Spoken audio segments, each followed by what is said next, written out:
Living in Kenya made me realize that this is a more sovereign lifestyle. I have control over my life versus Americans. They don't have control. In America, we slaves. We march and don't do nothing. It was drilled in us that Africa is just poor country. Ain't nothing poor. Is there poor sections? Yes. Just like there are in America. In America, you walk down the street, the shelter's on the street. You walking over people. I haven't seen it yet in Kenya. I remember when I first got here, a Kenyan lady, she was like, "What made you come to Kenya? Did you come here for our men?" Girl! I didn't understand why Africans came to America, but I understand now. They go there, work for the value of the dollar, send it back, build their businesses, build their mansions, and then come home and they set for life. My name is Taneke. I'm from Chicago, Illinois / Nashville, Tennessee. I can't leave them out.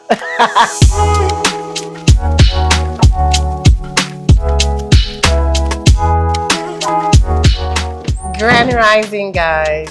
I am Taneke. I'm from America and now live in Kenya. Welcome to my home. Come on in.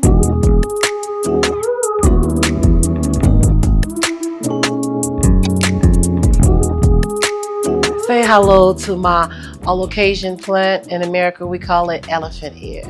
I know my place is very bright. I'm a bright individual, so the colors blue and yellow represent my energy as well. Also, I made it neutral because fuchsia pink is really my favorite color. But of course, I couldn't make the apartment fuchsia pink if I planned on renting it out, using it for Airbnb purposes. So I chose my other two favorite colors, which is blue and yellow, that where men would feel comfortable as well in this space. All my artwork and my furniture is custom made. Of course, I got two of my warrior ancestors. This is Maasai handcrafted wood and beaded work. I got my female and I got my male. This is custom artwork from Boaz. He's also local Kenyan, and this is abstract painting. I love abstract. I love staring into the pictures to see what I can notice within them. So I told him some of the things that I like because he knew, he was aware of abstract painting, but never actually made one. So I told him some of the things that I like, and he incorporated into the painting. One, racism. It's like on drugs there. And when I come over here and see them Zungus, I be like, side-eyeing them, because it's like, I know the real y'all. God told me to leave. I foreseen what's already heading to America. On top of that, the racism is crazy. Our food is not food. Nothing has seeds in it. None of the fruits have seeds in it. Everything is GMO and plastic, even the fish. The meat is humans. Yep, it's humans.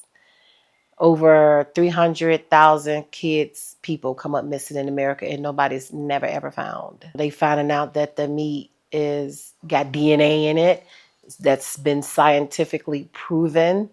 So I just wanted to go somewhere where everybody looked like me. And what better place than Mother Africa?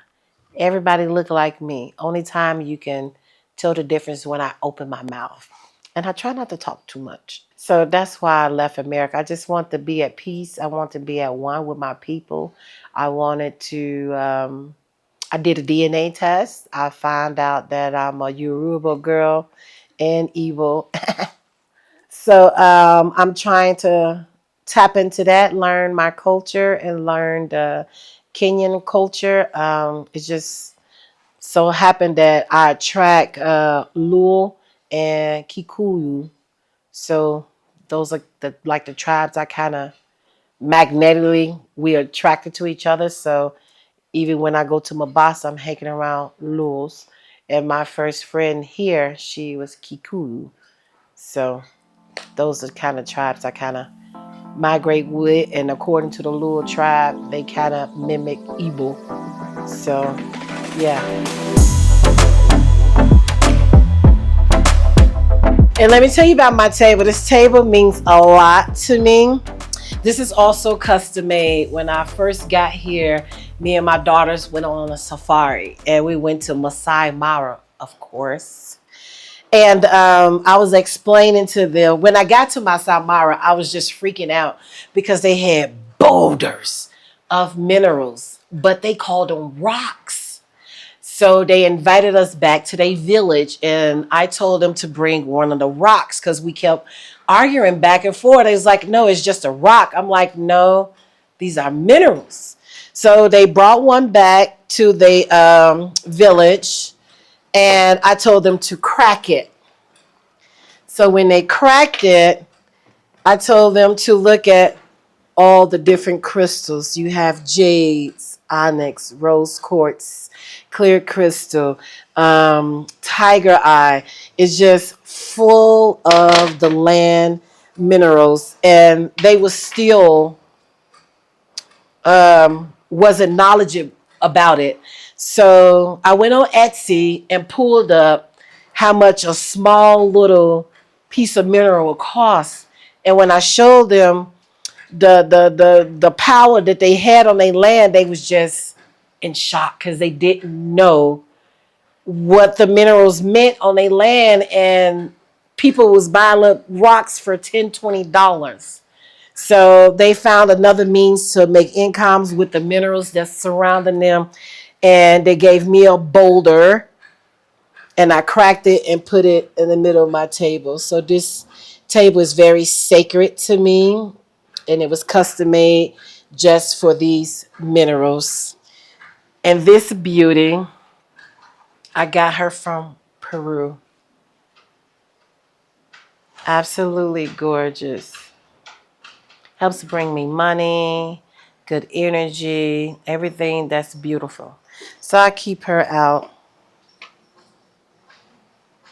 This is my sound bowl. I'm a very spiritual woman. When my chakras is not aligned, baby, I come to the bowl. People be stressing me out. Come on. Let's check out this view. I love this view. This is one of my favorite places. I come to wind down, be one with nature, affirmations. Once again, when I'm manifesting, I like to use the frequency of the earth with the trees and let them just take what I'm saying with them up in the universe, the atmosphere, so I can get what I want. I'm spoiled. Of course, I had to put me a bed out here. I'm a very loungy type of girl. And of course, it's yellow too. Come on, let's check out the rest of the place. COVID. I didn't even know COVID was going on. My daughter's birthday is March 17th. So we took a flight to Florida because they want to go to Disney World again. So when we got there, we was like requested, we wanted the floor on the 10th floor in the hotel. And they was like, no, we only using the first two. And we was so confused. He was like, okay, whatever. So then we took a cab and went to Disney World. Nobody's there. I'm like, not even a janitor. Rise midair, stuck midair. I was like, what is going on? We went, tried to go to the restaurants and everything like that. Everything was closed, still confused.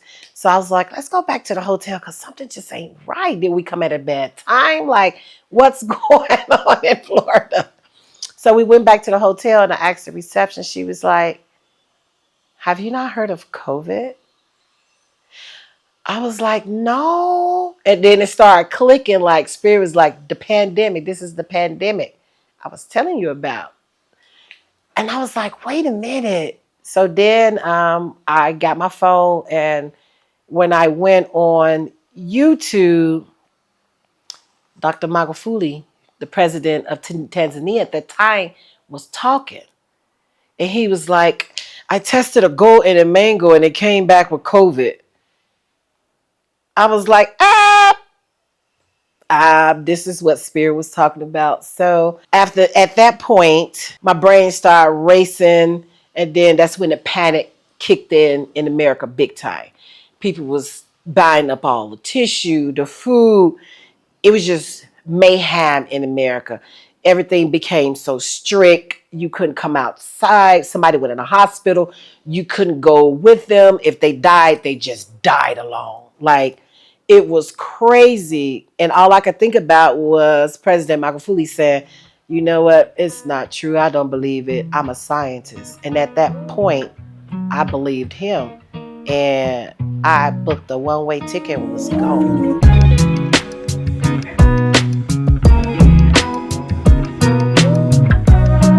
Another elephant ear. I can grow some hair, but I can't grow no plants. I'll kill it. My money plant is holding on for dear life. My auntie, she was fascinated with these plants.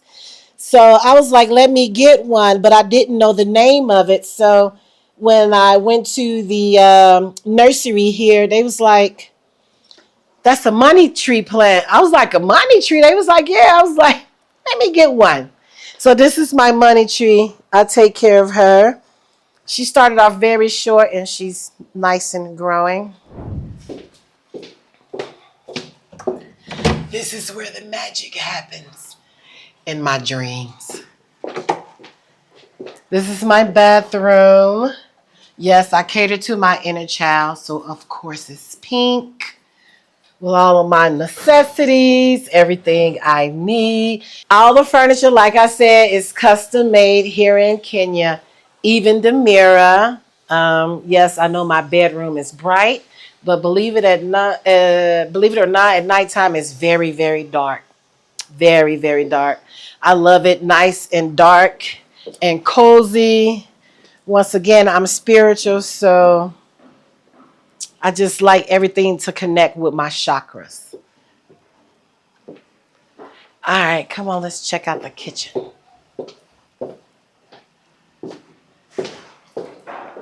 This is my guest bathroom because I don't like to share mine. And this is the dungeon. 59 shades of gray in there. Can't go in there. Come on in this kitchen. This kitchen is huge. I fell in love with the kitchen. Got me a big stove because I like to cook more than 1, 2, 3 things at a time. I'm not a microwave girl because it's not good for you. So I reheat my things in my oven. And yeah, this is my space. I got a pantry that I use for storage space. And yeah, this is my home. Well, I arrived at SGR and it pissed me off because it was so slow. I'm like, this is a train. Speed it up. Where's the choo-choo? Because in America, Chicago, we have trains and they fly. So when we got off the train, my driver came and picked us up. And as soon as we hit the interstate, it was like, this is home. Like my spirit was at ease. It was calm. It was just like, it was giving familiar places. I can't explain it. And it's 2026 now. And I still can't explain this feeling. Like I tell people, you have to come over here to understand how I feel. I wake up, I have tea, I do my affirmations, I go out, be one with nature on the balcony, have my fruit juice. Then after that, I'll walk to my store and I'll work at the store a little bit, do some odds and ends there. 8 o'clock, I'm back home, calling it a night.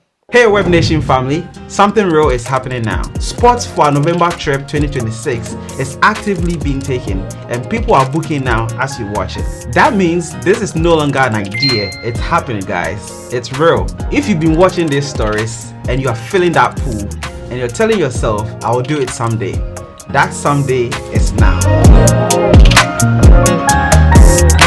Right now you can secure your spot with just a deposit. Now, if you want a payment plan, then your deadline for payment is this April 30th. The question is simple. Are you coming? Click the link in the description now to secure your spot or scan the QR code. and I'll see you in South Africa. Now, let's get back into the video. My monthly expenses, my 2-bedroom plus DSQ, you could say a 3-bedroom, it's $80,000 a month. So I can say that's like between $725, $750 a month for my apartment. Food, I'll say about 200 versus America, it was 200 a week.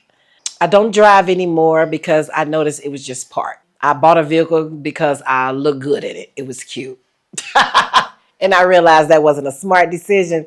So a Mzungu seen it. He test drove it, loved it, and I gave it to him. You can have it. So I use a taxi that runs me like maybe 10K a month because I love to walk, and I made sure I was close to my business so I can walk to work, including my store finances and electricity and phone and everything. I spend probably $2,000 a month, but that's cheap. 3-bedroom apartment in a ritzy area like Kilauea, including my store that's also in Kilauea, and electricity, power, everything. Yeah. Something like this in America, it'd be about 2,500. It's 3 bedrooms, if not more. All right, guys, now we at my store. Welcome to Taneke J. Come on, let's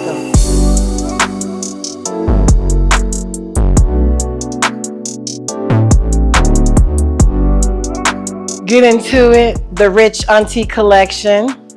This is another one of my designs, part of the Rich Auntie collection. I have a little something for everybody. My Muslim ladies, the conservative ladies, the baddies, just a little bit of everything. However, I am renovating. I wouldn't say renovating. I'll say I'm renewing the image. I want to cater to women because at a time in our life, we go through, I'm just going to put it out there, perimenopause. And when we at that point, it's certain fabrics that we don't like, and we extremely hot. So I feel like I need to make clothes that cater to women who is going through that process because it's a lot. So I'm looking into more of the silks, the chiffons, the cottons, the linens, so we can wear things that's eco-friendly, because we need to still be able to get the sunlight. When we have on polyester, we're not getting the right nutrients and elements we need, the pure vitamin D from the sun to go through our clothes in that wind. That's why we be hot, girls. But come on in, let's check out the store. We got something for the conservative ladies. Like I said, the baddies, we cater to everybody. We do a lot of our stitch work here. This is something new that I added. Cut out the middleman. The goal is to cut out the middleman. I want to try to put as much money back into the country. So I work with a couple of different tailors here in Kenya, and my secret weapon went from Nigeria. We sell handbags. Of course, we sell out, so the shelf is pretty empty. We have gowns, conservative wear for the conservative woman, the office ladies. We go from a size small to 3XL plus size. We don't want anybody feeling left out. These are 100% cotton, kente fabric. These are maxi skirts. This was something huge we rock back in America. So yes, we do rock African attire in America. We ain't new to it. We true to it. And this is just some more things. This is from Ghana. I try to get garments from all around the world. A little bit of something from everywhere. These is also from Ghana. This is from Ghana as well. We have jewelry. little accessories. I try to make it a one-stop shop, and yet we still growing. Welcome to Taneke J. Now let's go and check out Proud Skin for the men. This is my newborn baby. Proud Skin is a luxury men grooming line that's catered to the modern man who cares about his skin. A lot of people fail to realize your skin is the largest living organism on your body, so just as it is important on what you eat and put in your body, you also need to pay attention to what you put on your body. Everything is natural and organic. It's been dermatology approved by CAPS, and the body butter and the beard oil are my number one sellers. So fellas, check out Proud Skin on Instagram to place your other order. That's proud underscore SKN. The number one luxury grooming line in East Africa. I'm a people person, so it's easy for me, especially with the store. I'm always meeting people. I'm always going somewhere, helping out. I always connect with the trans drivers, the cabs. I don't know. It's just something about me and the cabs. I get in the cab and it's a whole conversation that'll lead to this and this and that. I'm always networking. I love networking events. So a lot of Kenyans gravitate to me, the energy. So when they have something, whether it's a party, a dinner, anything, it's Taneke, hey, are you available? Pull up. And I'm there. So has and don't get me wrong, I have ran into situations where like I said, I'm a people person. It's nothing for me to approach people. So when I first opened the store up, and I was passing out my business cards, and I was like, hey, can I give you one of my business cards? And she was like, I was like, bitch. No, she didn't. I was like, okay, Miss Ma'am. That was a rejection. I'll take that. How the men treat the women here. Girl. How are y'all surviving? Girl, the roles are reversed. Really? Yes. Y'all chasing the men. That's not allowed up north. No, the men see something they like, they go after. They court the woman. Yeah. Here, it's like the women see something they like, they go let the man know, and it's like you get the dates and all that stuff once he decide if you're the one and he like you. Right. That's backwards to me. I wasn't raised like that. Really? No, my grandfather told me when a man likes something, he goes after of it. He does. Now think about it. They go after their jobs. Why they don't go after y'all? So that's why I've been single since I got here. Girl, hell to the no. Yeah? Yes, Kenyan men they are spoiled. They are entitled. Yeah. They're alpha males, and that's not a good thing. Yeah. That's dictatorship. So, like, every man that tried to talk to me was married. Where's your wife? You out every day. Where's your wife? Yeah. So it's like they keep the wives at home to bear the kids, but then they out with a baddie. They want to party with the baddies. That's not. But the wife got to stay at home, bear the kids. Yeah, that's my culture shock, how they treat the women here. Yes, honey, rich auntie. Yes, honey. Being over here in Kenya, being over here in Africa, it gives me that rich auntie vibe. Right. And I live that rich auntie. I am that rich auntie. I'm her. You are Yeah, her. I am her. All right.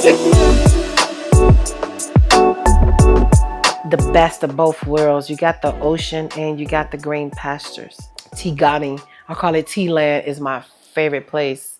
It reminds me of Teletubbies. You just got green lands and the hills, just absolutely gorgeous. I love the fact that everything is organic. You don't have to go in the store and on this side of the aisle, like in America, you got all the fake food and then they claim it's organic on this side, but technically it's not either because it don't even have seeds. So I like the fact that no matter where I go, I got good quality organic food Mother Nature grew. um, I get a hold to the herbs. Like I'm heavy on my herbs and things like that. It's natural. The cost of living, you can live like a millionaire with just a little bit of money. And I like that it's accommodations here for everybody. Like if you're not wealthy, they still have something for you. Like the fact that if I want to stop working and just want to chill and relax on my ass, I can actually go and find something that's $50 a month, $100 a month. But if I want to live luxury, of course I can go out there, but I'm not breaking a pocket like how America's breaking us. Living in Kenya made me realize that this is a more sovereign lifestyle. Like I have control over my life versus Americans. They don't have control over their life. They need permission to go to the store to get medicine. Africans, they sick, they go get medicine and they heal themselves. They don't need permission. So I realized that I'm free over here. This is actually freedom. What I thought was important wasn't important. America is based on materialistic. Africa is based on humanity, caring for one another, love. Don't get me wrong, there's trouble everywhere, but I prefer this trouble than the trouble in America. Um, I'm more relaxed. My spirit is at ease. Everything is calm. I went from eating 3 meals a day and 2 snacks to eating once a day because it's not necessary. A lot of stuff that we was taught backwards. Like I couldn't understand why people in America is just constantly dying, but Africans, they live forever. Like I realized when I visit other countries, Americans the only ones don't deworm. We don't deworm and eat most of the worst food ever. You want a fat back, go to America. You're gonna get it. Ask anybody that go on vacation to America for 2 weeks or a month. Oh, they gonna gain about 10, 20 pounds. And that's another thing that bothered me. How is it that when I eat the potatoes in America, I gain all this weight, but I eat the potatoes in Africa and I'm still the same size? So it's just like everything that is taught was wrong. Everything was wrong. And coming over here and seeing people made me realize you don't need all that. You don't need 1,000 pair of shoes. You don't need 1,000 pair of purses. You just don't need it. So I'm also learning that because I've been a single mother for so long, I also learned that I didn't have to tap into that white chromosome here the way I do in America. Like you gotta walk around in the man, especially as a single woman in America, you gotta walk around ready. You gotta look like you ready. Because if you look like you ready, they're not gonna test you. Here, I could walk around. And if somebody approached me trying to do something mean, yeah, it's gonna be somebody recording, but it's gonna be somebody there also ready to whoop whoever ass that's bothering me. And I'm a total stranger. I love that about Kenya. Versus America, they'll sit there and record you and ain't nobody gonna help you. You could be sitting there getting raped, beat, robbed, and they just staring there and recording you. Here they record it because they sitting into Nairobi Gossip, E-Citizens, and then you got the other ones in there helping you, asking them, what did you do? What did you do to her?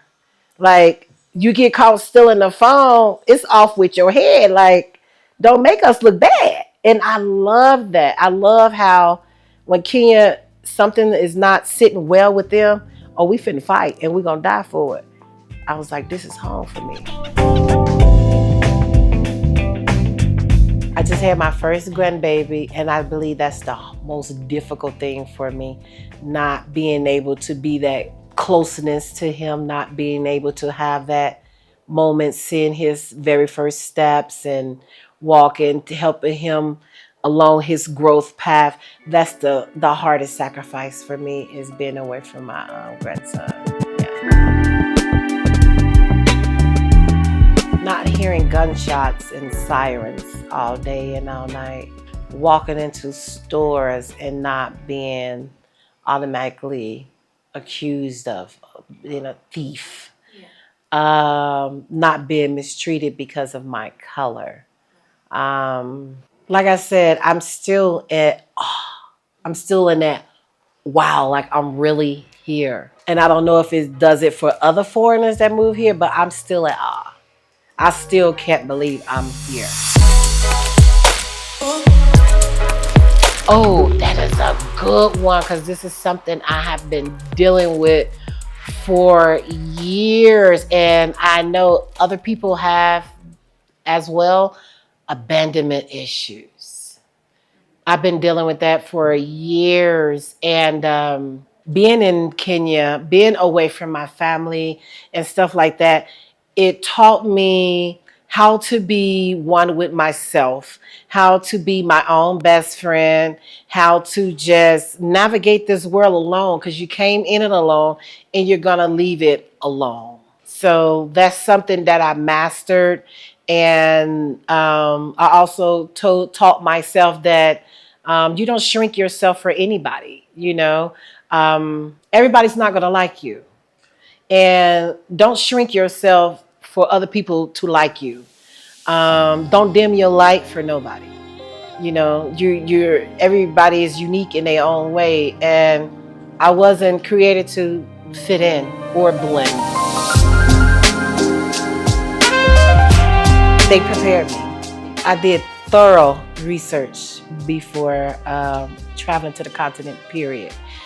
Studied the laws in Tanzania and Kenya.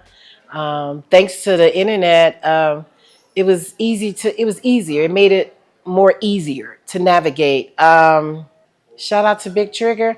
He the one put Kenya on the map for me, because he was in Burkina Faso at first. And then he came here, and then I reached out to him on WhatsApp through his business, and he just gave me numbers, and that's helped me get comfortable here through him. Oh, yes, I wish I was rich. It is so many massive opportunities here.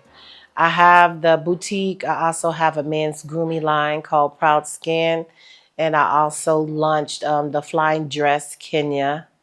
I work with or a horse farm, Gung Hills, one of another of my favorite spots, and of course the coast. It's so much more I want to do here. Like, yes, it's so many massive opportunities. Some of them haven't even not even been touched yet. You know, so it's just, and Kenya is growing, is developing. It's so much more that I want to do here, that I look forward to it. My goal is to become a real estate developer. People who is just stuck, oh, we don't do this in America, stay at home. Please stay at home. Don't come over here with your America this and this is what we do in America. If you're not open-minded and coming with an open heart to accept the culture and get to know the people, stay home. Don't come over here. You broke, stay home. You know, it was drilled in us that Africa is this poor country. Ain't nothing poor. Is there poor sections? Yes, just like there are in America. You know, I can't say like in America, you walk down the street, it's the shelters on the street. You walking over people. I haven't seen it yet in Kenya. You don't see people sleeping on the sidewalks. You don't see that. The streets are quiet at nighttime. Like, you can hear a pin drop, 10 o'clock, everybody in the house. Unless it's a Friday, Saturday, we outside.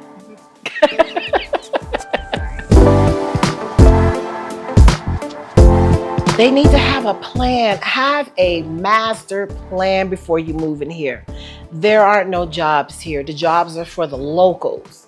Come over here and establish a business and give back to the community by giving people job opportunities where they can sustain a lifestyle and take care of their families.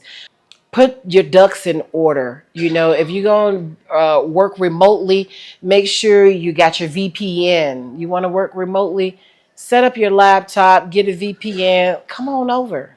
You got an income. And reach out to me if you need any help with your immigration services. I do that on the side. Like I said, this is hustle century. And that's another thing I love about Kenyans. They know how to hustle. And it reminds me so much of home in Chicago. You know, up in the morning, you got people selling food. If you need batteries, you're going to find somebody out there selling you some batteries. It's money to be made. Everybody can eat. It's enough for everybody. So just have a plan. Come with a plan. Don't come over here unless you're just coming on vacation, that's fine. But if you're coming to relocate over here, have a plan. Reach out to those who's actually living that life, not someone that's over here living, just living. Reach out to those who's actually doing the damn thing for guidance. Be mindful because everybody out for money. You will get scammed out of some money. And it's not just Kenyans scamming Americans. Americans is scamming Americans over here in Kenya as well. So it goes back to what I said. Reach out to those who's actually over here doing what you desire to do and use their connects and their resources to get where you need to be here in Kenya. I see myself very successful. A mentor to young and the old. Hopefully by that time, I will be that motivational speaker that I'm aiming to be.